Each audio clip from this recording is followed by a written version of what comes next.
और अब खबर इजराइल और हमास के जंग को लेकर है। दरअसल ट्रंप के मास्टर प्लान के बाद दोनों पक्षों के बीच जंग को रोकने पर सहमति बनने वाली है। इजराइल ने ट्रंप के प्लान को मान लिया है और अब बारी है हमास की, जिसे लेकर सोमवार को बातचीत होगी। इसको लेकर क्या क्या नए अपडेट हैं दिखाते हैं हम आपको अपनी रिपोर्ट में। Well, we accepted the deal, as did all the world. It was President Trump's plan. Hamas says that it accepted the deal. Now the onus is on Hamas. Gaza की बंकरों से लेकर इजराइल की सीमाओं तक दुनिया भर की निगाहें रविवार की शाम के इंतजार में थी, क्योंकि यही वो वक्त था जब अमेरिकी राष्ट्रपति डोनाल्ड ट्रंप की दी हुई आखिरी डेडलाइन खत्म होने वाली थी। ट्रंप की डेडलाइन सिर्फ एक तारीख नहीं थी, ये उस कूटनीति की कसौटी थी जो बारूद के बीच उम्मीद के फूल बो रही है। दरअसल इजराइल हमास के बीच शांति को लेकर ट्रंप ने साफ कहा था कि अगर फैसलों में देरी हुई तो इतिहास फिर खून से लिखा जाएगा। मगर कहते हैं जहां उम्मीद की एक चिंगारी होती है वहां अंधेरा ज्यादा देर तक टिक नहीं पाता है, और वही हुआ भी। ट्रंप के मास्टर प्लान को लेकर हमास ने भी नरमी दिखाई और मिस्र के समंदर किनारे शर्म अल शेख में हमास और इजराइल के दोनों पक्षों के बीच ट्रंप की शांति वाले रोड मैप पर चर्चा के लिए तैयार हुए। सोमवार को हमास और इजराइल के बीच सकारात्मक चर्चा होने वाली है। इजराइल के वार्ताकार मिस्र के लिए रवाना हुए, जहां सोमवार से इजरायली बंधकों की रिहाई को लेकर बातचीत शुरू होने की संभावना है। इजरायली प्रधानमंत्री बेंजामिन नेतन्याहू गाजा में सीज फायर पर सहमत हो गए हैं। ट्रंप ने सीज फायर के लिए 20 पॉइंट का एक प्लान तैयार किया है। ट्रंप की शांति योजना के मुताबिक इजराइल लगभग 250 उम्र कैद भुगत रहे फिलिस्तीनी कैदियों और युद्ध के दौरान गिरफ्तार किए गए 1700 से अधिक लोगों को रिहा करेगा। इसके बदले गाजा में बचे 47 बंधकों की रिहाई होगी। इनमें से इजरायली सेना का कहना है कि 25 की मौत हो चुकी है। 7 अक्टूबर 2023 को इस युद्ध की शुरुआत हुई थी। गाजा वो नाम है जिसको तबाही का आलम है। हर गली में चीख पुकार और हर घर में मातम का माहौल है। लेकिन अब इस जलते हुए बारूद खाने में जब हाल ही में अमेरिकी राष्ट्रपति डोनाल्ड ट्रंप ने उम्मीद की एक चिंगारी जलाई थी, तो इसका पूरी दुनिया में समर्थन मिलने लगा। रविवार को हमास ने भी इजराइल के साथ बंधकों की अदला बदली प्रक्रिया जल्द ही शुरू करने की इच्छा जताई है। दोनों पक्षों के प्रतिनिधि मिस्र के समुद्री शहर शर्म अल शेख पहुंचे, जहां युद्ध समाप्त करने को लेकर बड़ी बातचीत भी हुई। ट्रंप के रोड मैप के मुताबिक गाजा में जो इजरायली बंद हैं, उनके रिहाई के बदले फिलिस्तीनी कैदी छोड़े जाएंगे। And it's a great deal for Israel. It's a great deal for the entire Arab world, Muslim world, and world. So we're very happy about it. They're in negotiation right now as we speak. They've started the negotiation. It'll last a couple of days. We'll see how it turns out, but I'm hearing it's going very well. Donald Trump के इस plan पर Israel पहले he cease fire के लिए तैयार हो गया था, लेकिन हमास की रजामंदी न आने के चलते ट्रंप ने हमास को 72 घंटे का समय दिया था। दरअसल ये कोई साधारण युद्ध विराम नहीं है। इस शांति के लिए ट्रंप ने 20 पॉइंट का मास्टर प्लान तैयार किया है, और इस प्लान में ट्रंप ने 7 शब्दों में चेतावनी भी दी है कि या तो हमास इस प्लान को स्वीकार करे, वरना इजराइल को उसे खत्म करने का पूरा अधिकार है। Accepted it, we have to see what Hamas will do. If Hamas will accept it, I think it's a very good sign. If Hamas doesn't accept it, and it's a possibility that we always take into mind, then Israel will receive, as President Trump says, the full support of the United States to forcefully act against it to bring about an end to the war.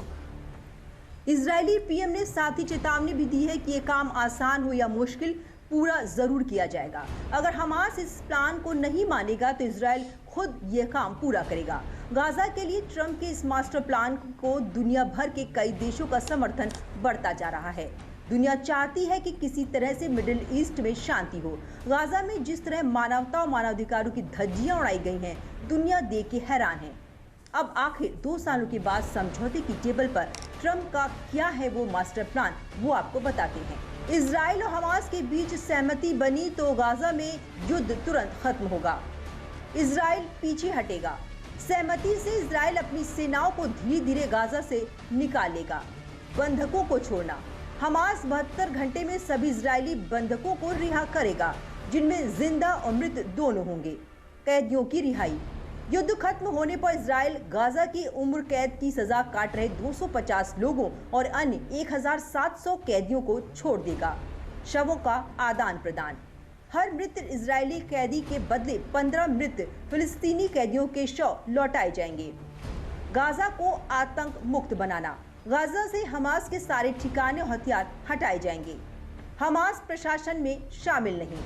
Hamas और अन्य लड़ाके Gaza की सरकार में हिस्सा नहीं लेंगे। अंतरिम प्रशासन समिति।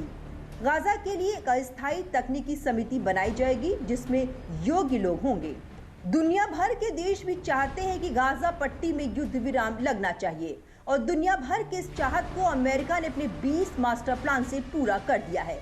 लेकिन इस प्लान में खास बात यह है कि इनमें एक बोर्ड भी बनाई गई है जिसकी अध्यक्षता खुद ट्रंप करेंगे। शांति बोर्ड बनेगा। इस बोर्ड की अध्यक्षता अमेरिकी राष्ट्रपति डोनाल्ड ट्रंप करेंगे।